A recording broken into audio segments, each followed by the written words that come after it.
maneira como... Alô? Alô?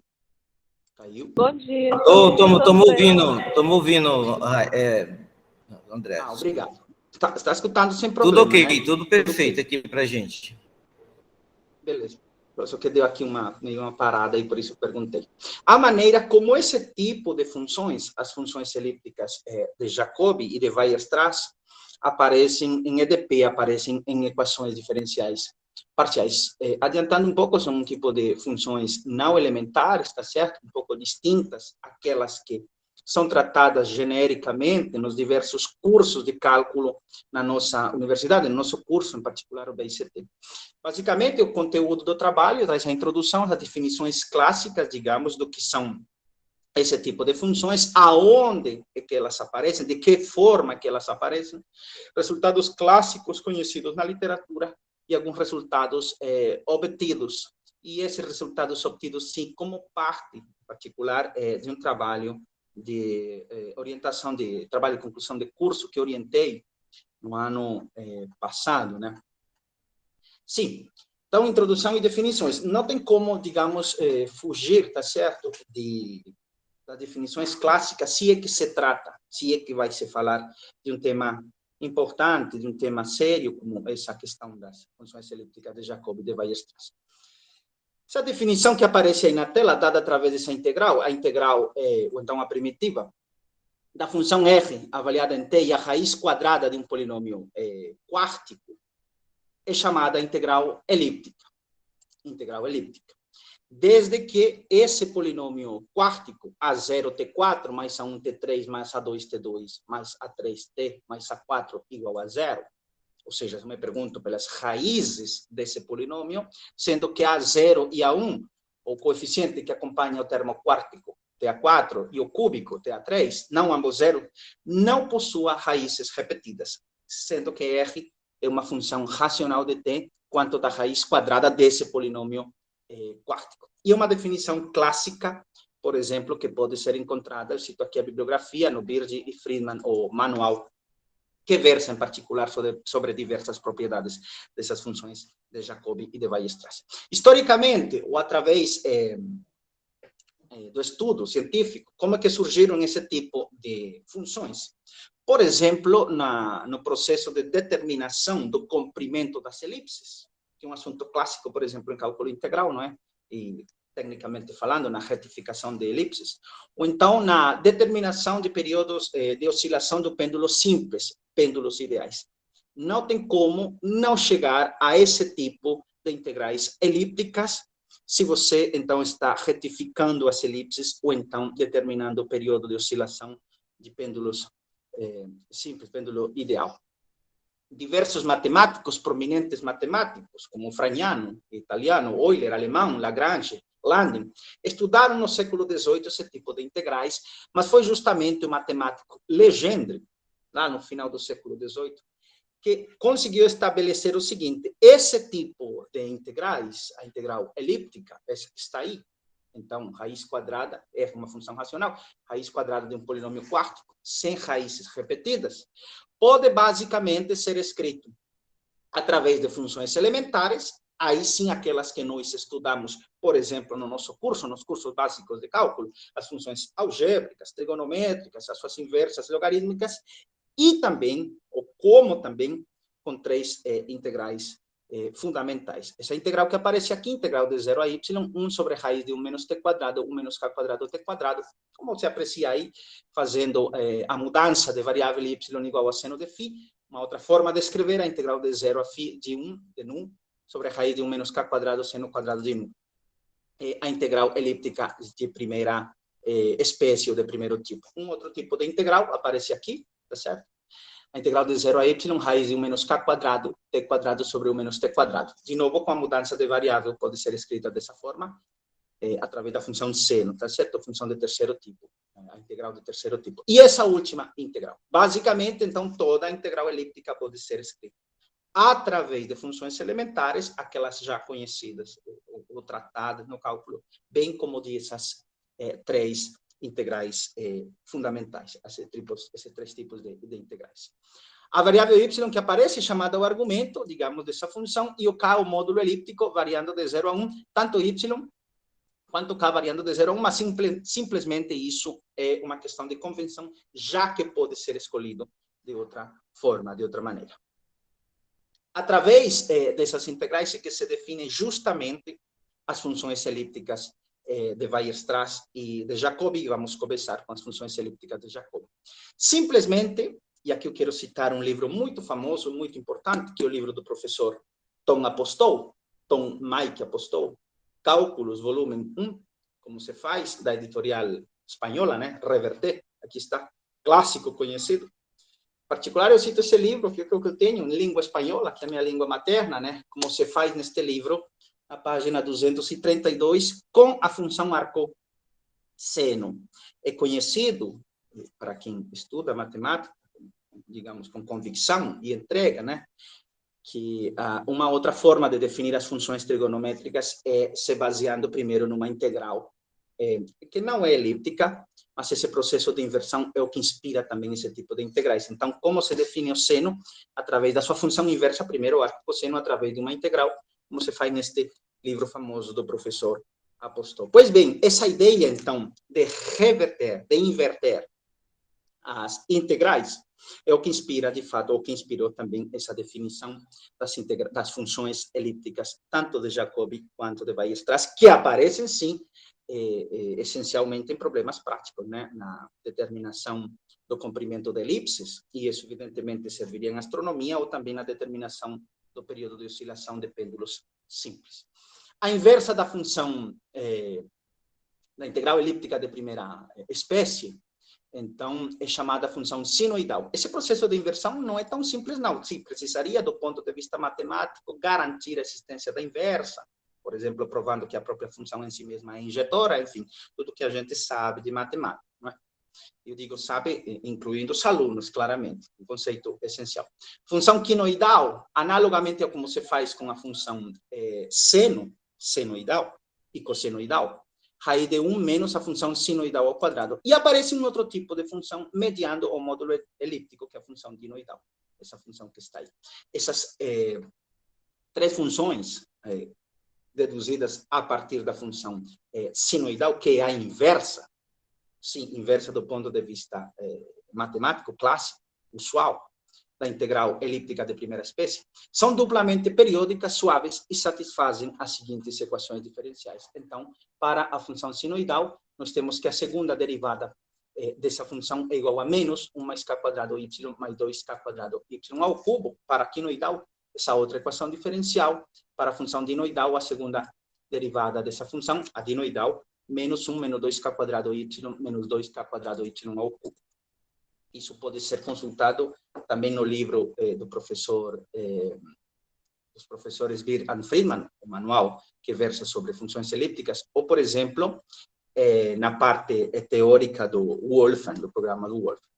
São funções diferenciáveis, e, em particular, existe uma relação de cada derivada de uma dessas funções com as outras funções, em particular, a derivada da sinoidal é o produto da sinoidal vezes a quinoidal. Aqui, de fato, é a quinoidal vezes a dinoidal. A derivada da quinoidal menos a derivada da sinoidal vezes a dinoidal. A derivada da dinoidal menos k quadrado vezes sinoidal pela quinoidal. Então, daí resulta que, quando você deriva cada uma dessas funções, a derivada tem a ver com as outras duas. Da sinoidal com a quinoidal, dinoidal, a quinoidal com a sinoidal e dinoidal, e a dinoidal com a quinoidal e sinoidal. E justamente esse tipo de propriedades, aqui comentando de maneira rápida, claro, é que serve, digamos, quando se estudam equações diferenciais parciais, e, em particular, botando o pé no chão, a equação de Schrödinger de tipo não linear. É essa equação que aparece ressaltada com o número 5. E, vezes, a unidade imaginária, a parcial de t em relação a U, mais o laplaciano de U, mais o módulo de U, a p menos 1, vezes U igual a 0. Esse tipo de equação, bastante conhecida, desde o começo do século passado, lá em 1927, vai completar quase um século, né, daqui a uns 5 anos, né, estabelecida pelo Erwin Schrödinger, aparece sim na física, esse tipo de equações. Em particular, em óptica não linear, em física plasmática, o condensado de Bose-Einstein, bastante conhecido pelos físicos que versam a respeito disso, na dinâmica de fluidos e nos modelos biofísicos. No caso particular, quando o parâmetro P vale 3, essa equação é conhecida como equação de Schrödinger não linear de tipo cúbico. Quando P vale 3, toma essa aparência. E essa constitui, digamos, a base do trabalho. Acostuma-se em equações diferenciais parciais, apelando a um método bastante conhecido, por exemplo, no curso de equações ordinárias do nosso BICT, que é o método lá que aparece em equações, o método da separação de variáveis, supor ou admitir a existência de soluções para essa equação da forma E aí a ômega t vezes φ de ômega x. Eu separo as variáveis, uma coisa que tem a ver com t, que usualmente é o parâmetro temporal, e outra coisa que tem a ver com x, que usualmente é o parâmetro de posição. Essa função U é chamada a onda, por questões históricas, né? E se procuram, então, soluções do tipo standing waves, ondas de tipo standing waves. Essa função φ ômega x, que absorve a interação sobre a onda da posição, deve necessariamente, então, de satisfazer esta EDO não linear. Φ cubo menos ômega φ mais φ segunda igual a zero. Necessário é. Então, na procura, ou assumindo, melhor, soluções do tipo standing wave, é aí ômega t, é a exponencial complexa de módulo 1, vezes essa função φ de x, usualmente chamada o perfil. Então, esse perfil φ deve satisfazer essa EDO não linear. E aqui que justamente, em particular, entram, de fato, as funções elípticas de Jacob. E para isso, para poder enxergar esse tipo de funções, como é que entra no estudo dessa equação número 7, a gente passa o apelo ao diagrama de fase. É usual em matemática usar o método de quadratura, que não consiste em outra coisa mais do que multiplicar pela derivada dessa equação, integrar em relação à variável x e obter essa outra equação auxiliar. Para que serve essa equação auxiliar? Bom, para conseguir, para poder enxergar a maneira como se relaciona a função e a sua derivada, que é o dito diagrama de fase, e com base nesse diagrama de fase, poder enxergar, então, sim, as funções elípticas de Jacob. Então, isolando o quadrado da derivada, se escreve dessa forma, simplesmente uma continha rápida, não me detive muito tempo nesse detalhe, tá certo? Tem umas continhas aqui, quem tiver interesse, evidentemente, deveria conversar, né? É muito interessante. Existem, em particular, para K, no intervalo menos ômega quadrado sobre 2, 0, então K negativo, em particular, 4 valores para os quais a função derivada vale 0, pontos críticos. Quais são esses? São esses 4 valores que aparecem no final desse slide. Mais ou menos a raiz quadrada dessa coisa, W mais a raiz de W quadrado mais 2K, mais ou menos a raiz quadrada de W menos a raiz quadrada de W quadrado mais 2K. E aqui temos, então, retratado o diagrama de fase nessa situação de termos, especificamente, então, 4 raízes. Todas essas curvas, se você pegar a curva vermelha, a mais externa, depois a lilás, né, a azul, a verde, todas estão cortando o eixo horizontal, né, em 4 pontos, todas elas. Tá certo? Dinamicamente, quero compartilhar aqui rapidamente, dinamicamente. Não, mas deixa eu só falar então da outra questão. Aqui sim. Quando o kappa é positivo, existem apenas dois pontos críticos associados a esse diagrama de fase, não é? Dado por esse tipo de curvas. E aqui sim eu quero compartilhar com vocês, de maneira dinâmica, a forma como o diagrama de fase varia. Vocês estão enxergando sem problema? Sem problema, professor. Estamos enxergando sim, tudo tranquilo aqui. Certo. Então, aqui temos a maneira dinâmica como o diagrama de fase varia. E como passa de ter esse diagrama de fase associado a essa equação de Schrödinger, no caso cúbico. Por exemplo, nessa situação, de termos 2 raízes para curvas, tendo 4 raízes, como essa situação que aparece com a curva laranja, né? E aí vai a azul, a verde, tudo mais. Né? Essa é a dinâmica desse tipo de diagrama de fase associado a Schrödinger cúbica. Tá certo? Muito bem. Então, rapidinho, vamos continuar aqui.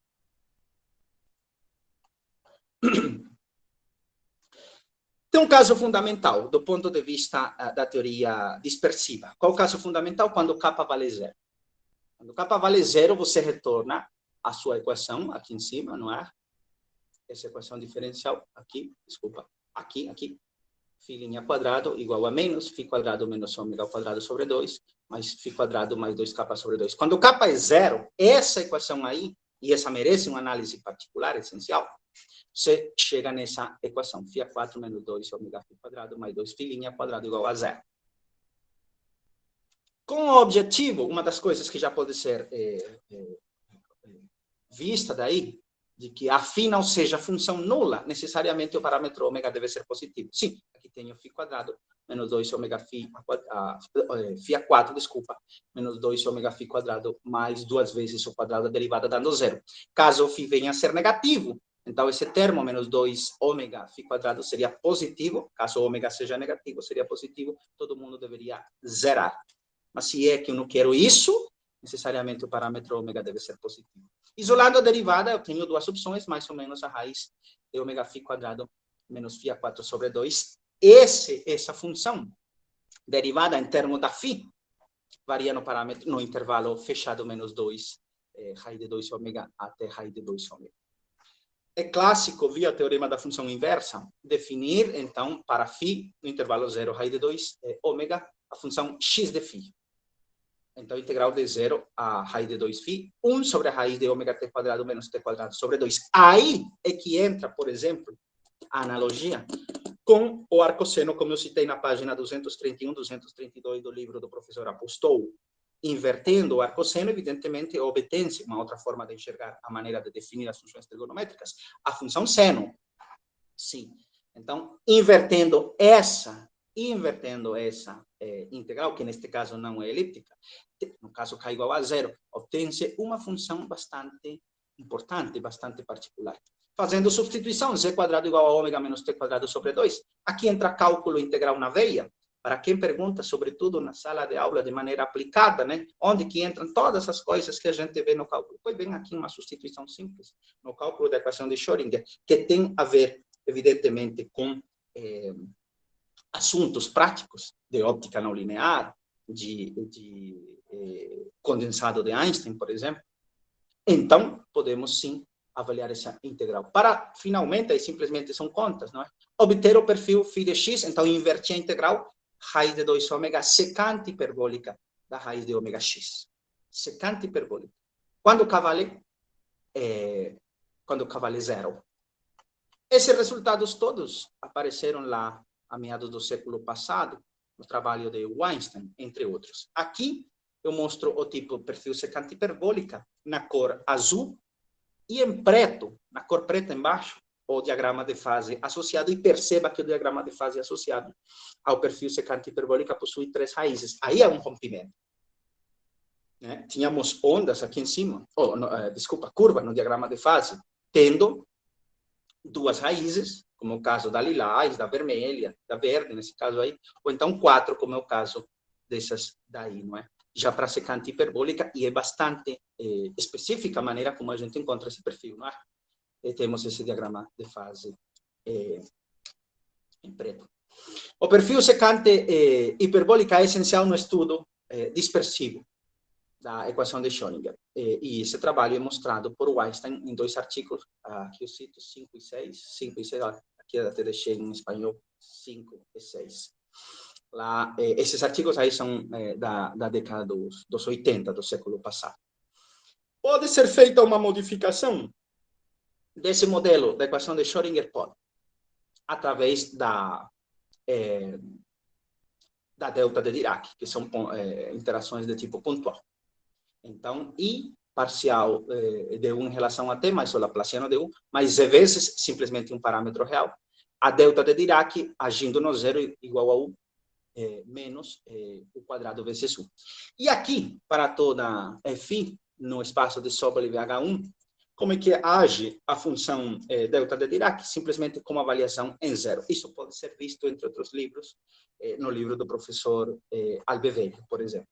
É clássico que um perfil modificado para essa equação de Schrödinger modificada é a secante hiperbólica perturbada. E perturbada exatamente pela função tangente hiperbólica inversa de z sobre 2 raiz de ômega, como pode ser consultado no artigo de Lecois, Fukuzumi, Fibishi, Keshin e Sivan. Tá certo.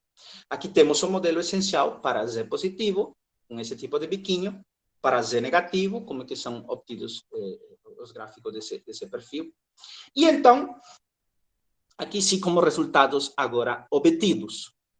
É modificada ainda mais a equação de Schrödinger, agora tendo 2 pontos simétricos de interação, entram as funções quinoidal e dinoidal, que são funções elípticas de Jacobi, e, em particular, as funções elípticas de Jacobi verificam a equação diferencial que verifica a secante hiperbólica. Qual? As funções elípticas de Jacobi, dinoidal e quinoidal, verificam também φ ao cubo menos ômega φ mais φ quadrado igual a zero, que aparece quando se supõem soluções tipo standing wave, o perfil associado a esse tipo de onda. E então, o que foi obtido? Se você quiser ajustar no meio da interação pontual, menos Z e C, dessa interação delta de Dirac, então, para Z positivo, Z, né? Z positivo, não é possível.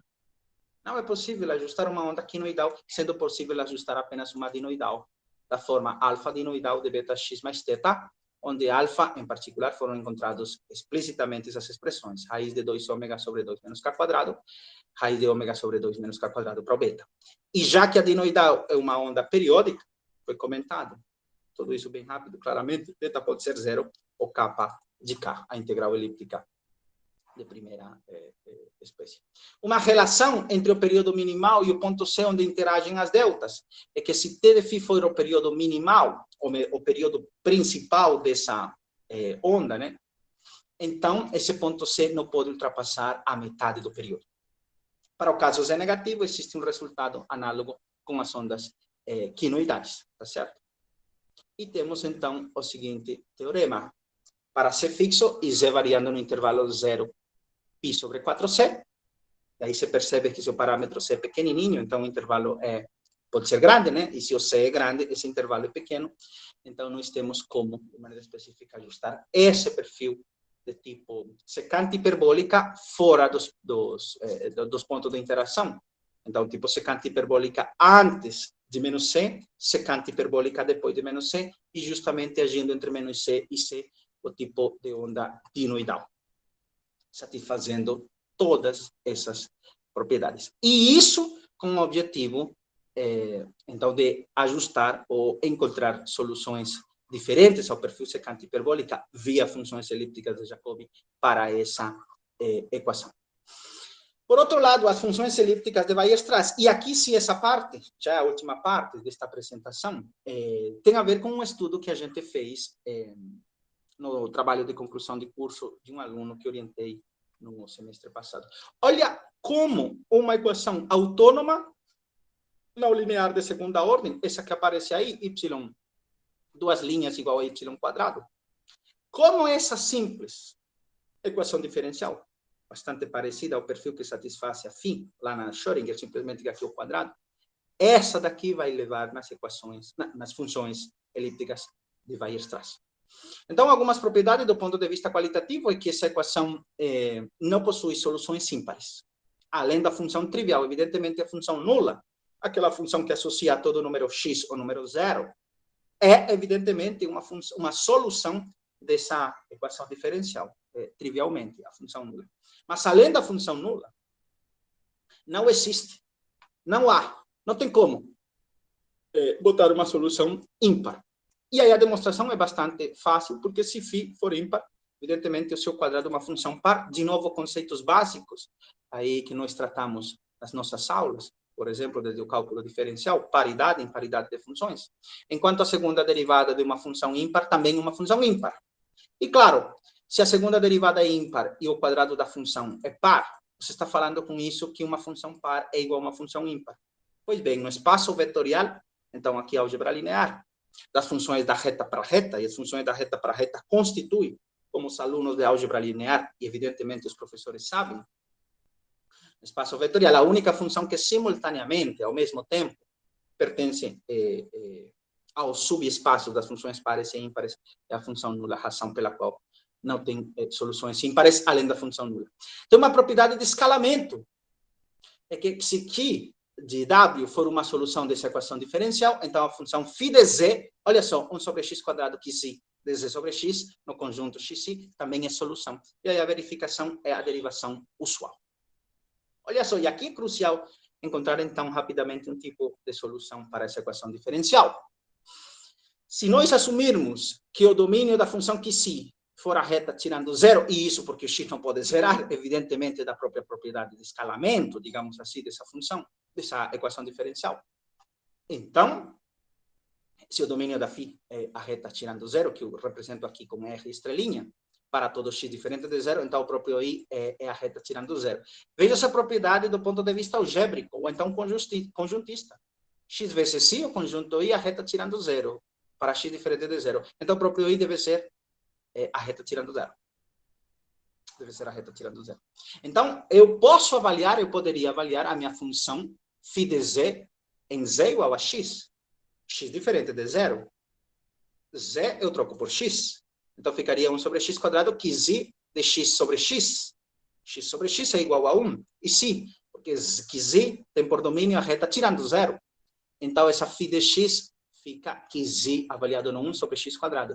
Mas ela deve ser solução da equação diferencial e, portanto, os únicos dois valores possíveis para que z no 1 são 0 e 6. E, evidentemente, a função φ de x, 6 sobre x quadrado, constituiria uma solução não trivial dessa equação diferencial. Uma forma fácil de deduzir essa equação. Aí já temos, de maneira degenerada, ou aparece de maneira degenerada, a função elíptica de Weierstrass, porque φ de x pode ser escrita como 6 vezes a P de Weierstrass, notação clássica em matemáticas, de x em parâmetros 0, 0. Por isso é degenerada. Evidentemente, essa função, aqui eu trago parte do gráfico dela, na cor vermelha, 6 sobre x quadrado, é uma função que vai para zero, no infinito, ela e a sua derivada também. Então, tem essa propriedade dispersiva, ou de decaimento. Essa propriedade permite definir o que seria, de maneira geral, para essa equação, soluções com decaimento no infinito, ou simplesmente soluções com decaimento. E temos uma propriedade fundamental, olha só, além da função nula, não existe outra função par com decaimento definida na reta inteira que seja a solução dessa equação. Então, nós não temos como botar na reta inteira, para essa equação diferencial, y duas linhas igual a y quadrado, y duas linhas igual a y quadrado, uma solução que seja par com decaimento, a não ser a função nula. Não há. E por quê? Se é que for na reta inteira e f for uma solução par, então, evidentemente, a sua derivada é ímpar. Coisa que se estuda no cálculo diferencial também. Aqui entrando de maneira prática, né? E aqui eu não posso deixar de fazer o comentário. Muitos alunos me perguntam, e evidentemente eu acho que os colegas têm a mesma sensação, ou já passaram pela mesma situação, do que os alunos vão lá na aula e perguntam, e tudo isso que a gente vê no cálculo, para quê? Bom, aqui tem uma coisa aplicada, prática, em física. Só que, como eu costumo falar, se você quer estudar seriamente alguma coisa, tem que ralar bastante em matemática mesmo. E ralar mesmo. Então, aqui, se f for uma função par, a sua derivada é ímpar. E já que a derivada é ímpar, a derivada em zero vale zero. Bom, isso para quê? Se f quadrado é igual a f duas linhas, é solução da equação diferencial. Eu integro de 0 a z, para todo z positivo, o quadrado da função, que é a primitiva da segunda derivada, que é a derivada avaliada em z, menos a derivada avaliada em zero, que é a derivada avaliada em z. Mas se a função possui decaimento, olha só, eu chego que a metade da norma L2 da função f é zero, necessariamente, porque a função possui decaimento. Estou assumindo isso. Ou seja, que f' de z vai para zero, quando z vai para zero, o que implica que a integral de zero a infinito de f quadrado vale zero. E, portanto, f de x é zero, pelo menos para todo x positivo. Mas, por definição, f é solução da equação diferencial, na reta inteira. Portanto, deve ser contínua. Se f de x é zero para todo x positivo, a continuidade garante que f em zero deve ser zero também. A continuidade. Mas a função é par. E se f de x vale zero para todo x positivo, f de x vale zero para todo x negativo, também pela paridade. E, portanto, a função deve ser a função nula. Olha só. Mostra disso é a função 6 sobre x quadrado. 6 sobre x quadrado mostra isso. 6 sobre x quadrado mostra isso. Uma função par? É. Está definida na reta inteira? Não. Porque não está definida no zero. Evidentemente, essa função possui uma descontinuidade essencial. Uma descontinuidade que não pode ser tirada no zero. E aí, quais são o diagrama de fase associado a essa equação simples? Bom, de novo, o método de quadratura consiste simplesmente em multiplicar pela derivada, integrar em relação à variável independente, no caso x, por exemplo. Então, multiplica a equação diferencial, y quadrado igual a y, duas linhas, pela derivada, integra, obtém esse tipo de curvas. E esse tipo de curvas agora são curvas de tipo elíptico, tirando o caso em que a constante c seja zero. Essa constante C aparece no processo de primitivização. E aqui eu quero mostrar, então, de novo também, dinamicamente, como é que variam essas... esse diagrama de fase para essa situação das elípticas de Weierstrass. E essa dinâmica está aqui. Eu espero que vocês consigam enxergar. Estão enxergando? Sem problema? Alô? Sim? Alô? Alô? Tem alguém por aí? Estão enxergando? Digamos, essa é a forma como dinamicamente varia o diagrama de fase associado à elíptica de Weierstrass. O professor Madison, será que não está por aí? Caiu a internet lá em Balsas? Foi? O Davi respondeu aqui, Maísa, estão presentes aí. Vocês estão conseguindo escutar? Sim, está bem claro. O professor Madison não está mais por aí, né? Caiu lá na UFMA, né? Professor Andrés, Sim? caiu nossa rede aqui, professor, 1 minuto. Caiu nossa beleza, rede. Beleza. Foi faz tempo? Só para retomar. A rede da última caiu, professor, aqui em Balsas. Tá. Cadê Jaime? Fala aqui com ele. Fala, a rede caiu. Andrés, la red cayó aquí en el curso, marica. ¿Qué liga? ¿Está escuchando? Não, eu queria saber se atrasou bastante. Caiu faz tempo, quer dizer? Cayó. Entonces, tú como está grabando, ahí tú finaliza porque no tenemos cómo pasar porque cayó a red. Para que como está grabando, para que fique todo bien, oíste. Ahí finaliza beleza. tú ahí. Beleza, Oíste. eu vou finalizar. Aí finaliza então, e tu manda todo mundo sair. Beleza? Vamos botar a notícia no site. Tudo bem. Desculpa aí.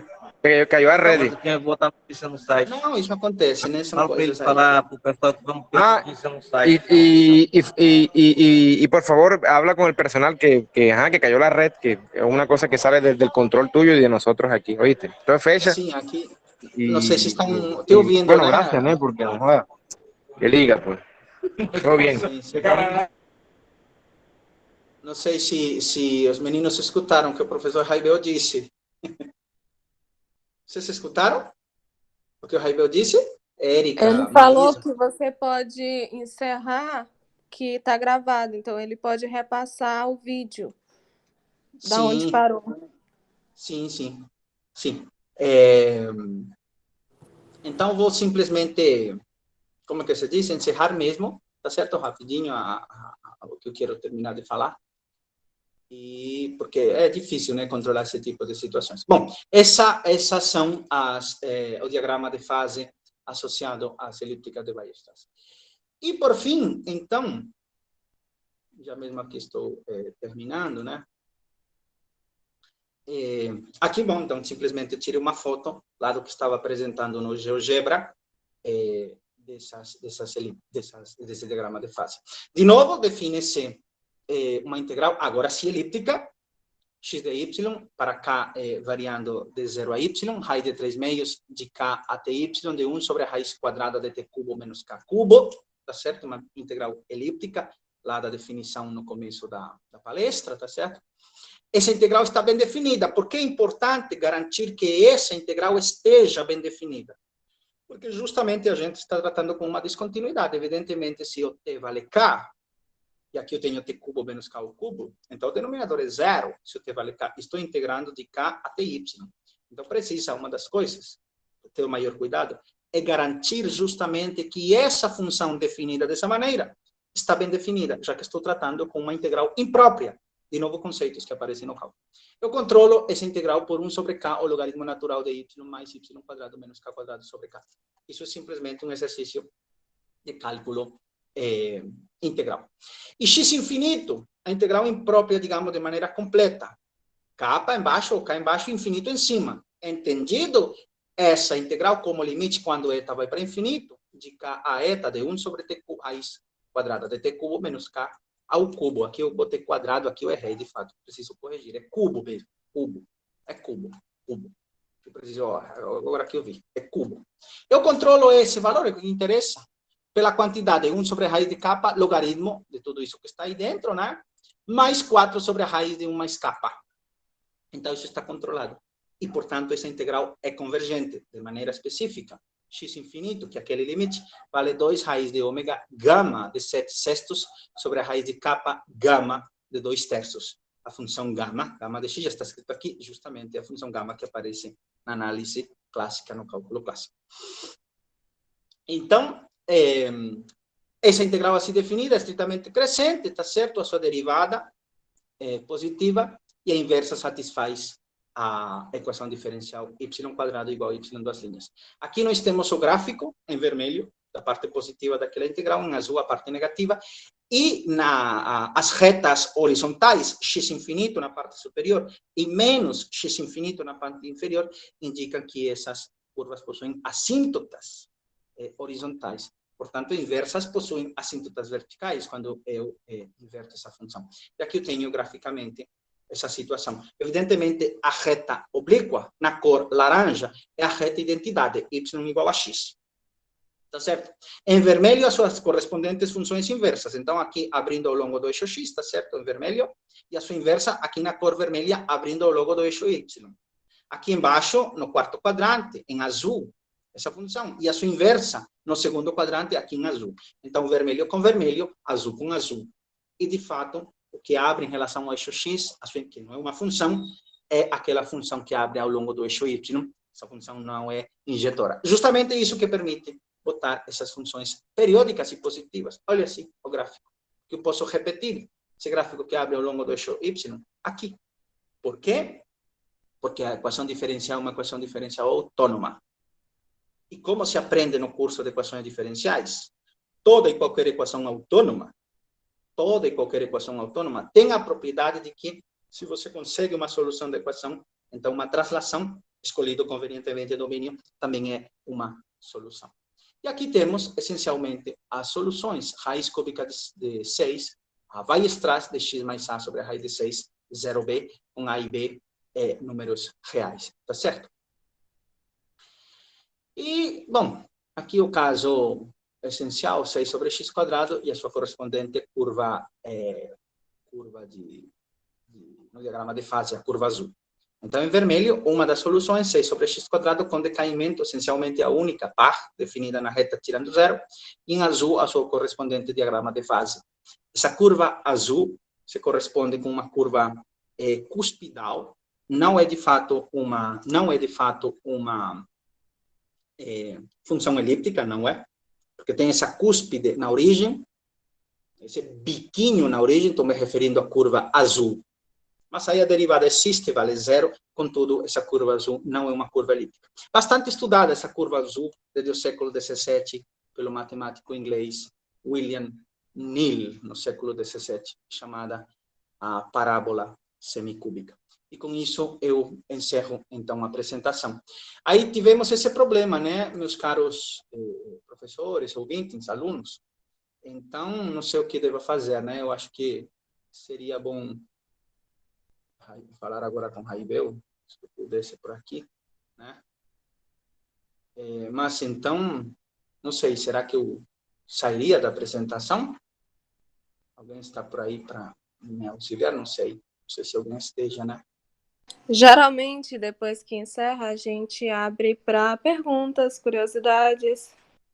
Sim, não, sim, eu sei, mas o que eu quero é saber se a ordem vai ser dada lá por Raibel, porque Raibel falou agora há pouco, né?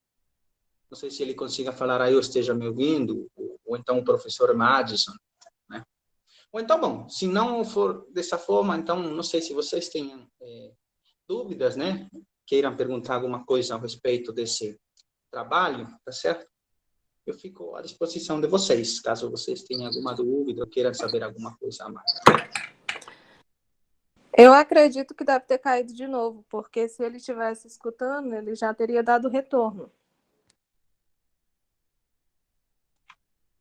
Sim, então sim, é verdade. Eu acredito também a mesma coisa, não está por aí falando, né, nem aparecendo. Mas sim, então... Mas mais importante do que isso, se ele aparece ou não aparece, uma pena, né, que tenha acontecido essa situação. Vocês têm alguma dúvida? Gostariam de saber mais ao respeito do que eu falei? Bom, eu como alguém que ama matemática, eu sempre digo que a matemática, ela pode até não gostar de mim, mas eu peço ela em casamento todo dia, peço em namoro, e ela não me quer, mas eu não desisto dela. Eu também sou formada em matemática, estou há algum tempo sem me dedicar mais como eu queria a derivadas, a matemática pura, né? Uhum. E eu fiquei muito feliz do professor Haibel ter tido essa ideia, porque ele trouxe muitos conceitos da matemática básica, né, que é essencial para o nosso curso. Sim. E grata por ele ter lhe convidado. Foi muito enriquecedor. E não temos dúvida, né? Foi uma apresentação bem clara, bem tranquila. Sim. Só quero lhe agradecer por isso, por ter vindo, por ter aceitado e por agregar no nosso curso. Tá certo. Não, eu realmente, para mim, também foi gratificante, né? A palavra em português, né? Gratificante. Ter podido participar no evento, né? E agradecendo sempre também a participação dos alunos, né? Que é bastante importante, sobretudo, que os alunos participem nesse tipo de eventos, tá certo? Muito obrigado pelas suas palavras, viu? Não sei se alguém mais que gostaria de falar alguma coisa ou apontar alguma coisa, tá certo? Acho que por aqui escreveu alguém no Emily, muito obrigado pela apresentação. Não, que agradeço, viu? Mais alguém? Porque senão eu... Ah, obrigado, Samek, né? Samek. Aí, obrigado. Obrigado, sim. Meus caros, então eu vou, não sei, deixar de sair, aliás, da apresentação, né?